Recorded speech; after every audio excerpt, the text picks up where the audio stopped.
আমরা দেখছি যে জামাত একটি বৃহত্তর জোট গঠনের চেষ্টা করছে। সেক্ষেত্রে পাশাপাশি দেখছি গণ অধিকার পরিষদ এবং এনসিপি তারাও একটা সম্ভবত সাতটি দল বা 11টি দল নিয়ে তারাও একটা বৃহত্তর ঐক্যের দিকে যাচ্ছে। এখন তারা আবার জামাত বা বিএনপি কোন দিকে যাবেন সেটি হিসাব নিকেশের বিষয়।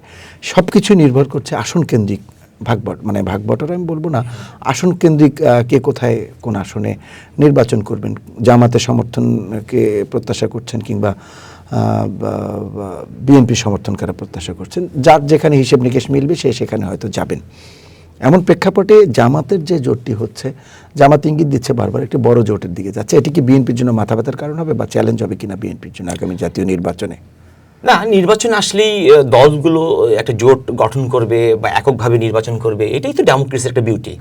সামনে নির্বাচন আসছে, জামাতের এই জোটকে স্বাগত জানাই, আমি ব্যক্তিগতভাবে স্বাগত জানাই। কিন্তু একটা জিনিস আপনি যে বলেছেন বড় জোট, আমি জামাতের জোটটাকে অত বেশি বড় মনে করি না। কারণ জামাত একটা দল, জামাতের সঙ্গে যারা থাকবে তারা তো অত বেশি বড় দল নয়। বড় জোট গঠন করেছে দীর্ঘদিন ধরে, এটা বিএনপি জোটটা গঠন করেছে। আমরা এই যে এখন যে জোটটা আমাদের সঙ্গে আছে এই দল, এটা শুধু নির্বাচনকালীন সময় না, এটা দীর্ঘ 15-16 বছর ধরে আমরা এই জোটের সঙ্গে একসঙ্গে আমরা কাজ করেছি, তাদেরকে রাজপথে পেয়েছি, আমরা বিভিন্ন সময় আমাদের দাবি আদায়ের জন্য কথা বলেছি, জনগণের জন্য একই সঙ্গে কথা বলেছি।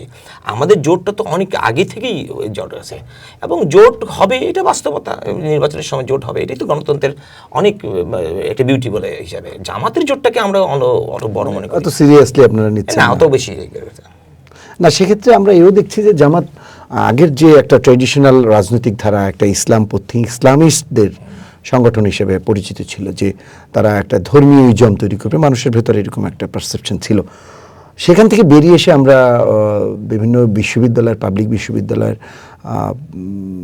নির্বাচনগুলোতে, ছাত্র সংসদ নির্বাচনগুলোতে দেখলাম তারা একটা উদারপন্থী একটা চেহারা নিয়ে হাজির হওয়ার চেষ্টা করছে। অর্থাৎ তাদের দেখলাম যে তাদের প্যানেলগুলোতেও দেখেছেন, আপনি লক্ষ্য করেছেন, অনেক নারী প্রার্থী ছিল যারা অনেক প্রগতিশীল চিন্তা ভাবনা করে।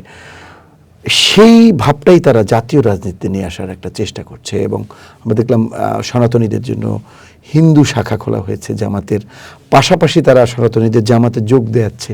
তো সব কিছু মিলিয়ে জামাতের এই যে চেঞ্জটাকে আসলে আপনি কিভাবে দেখছেন? এই যে এতে কি তারা আসলে ওই যাদেরকে টানার চেষ্টা করছে তারা কি আসলে তাদের দিকে ফিরবে বা কি মনে হয় আপনার? প্রথমে আমি বলি, ডাকসু নির্বাচন সহ অন্যান্য বিশ্ববিদ্যালয়গুলো যেগুলোতে তারা প্যানেল দিয়েছে, আমি ব্যক্তিগতভাবে এটাকে জামাতের যে ছাত্র সংগঠন যে শিবিরের এই প্যানেলগুলোকে শিবিরের প্যানেল আমি বলতে নারাজ আছি।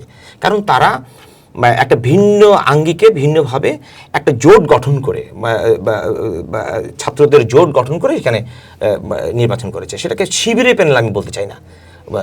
কিন্তু আপনি আরেকটা জিনিস বললেন যে এরকম বাংলাদেশের প্রেক্ষাপটে জামাত ইসলাম যে এরকম চিরাচরিত যে তাদের রাজনীতি সেখান থেকে বেরিয়ে আসার চেষ্টা করছে, এটা অবশ্যই আমি সাধুবাদ জানাই। যে জামাত একটা মৌলবাদী সংগঠন, সেখান থেকে তারা এতদিনে বুঝতে পেরেছে বাংলাদেশের মানুষ কি চায়। বাংলাদেশের মানুষ মৌলবাদীকে কখনো পছন্দ করে না। বাংলাদেশের মানুষ জামাত ইসলামের যে চিন্তা চেতনা ছিল যে তারা একটা ইসলামিক কান্ট্রি বানাবে, ইসলামকে ব্যবহার করে তাকে এখানে একটা মৌলবাদীর রাজনীতি করে, এখান থেকে তারা এতদিনে যে বুঝতে পেরেছে, এই কারণে আমি সাধুবাদ জানাই।